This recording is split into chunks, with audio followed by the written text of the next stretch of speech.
Imagínense que están tranquilamente en su casa y de repente aparece un mono en su jardín.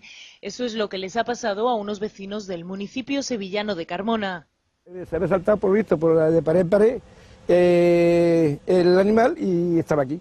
Y eso no es lo peor. Antes de entrar en casa de Valentín, había atacado a otra familia.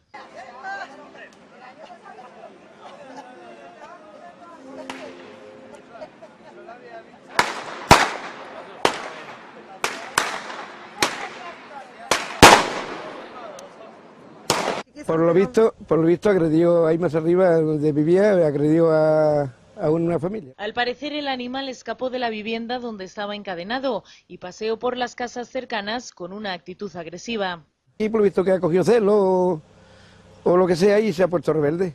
El dueño del simio ha sido denunciado por poseer un animal salvaje peligroso fuera de los espacios autorizados y por no ejercer sobre él la necesaria y obligada vigilancia para evitar que perturbe la tranquilidad de los vecinos.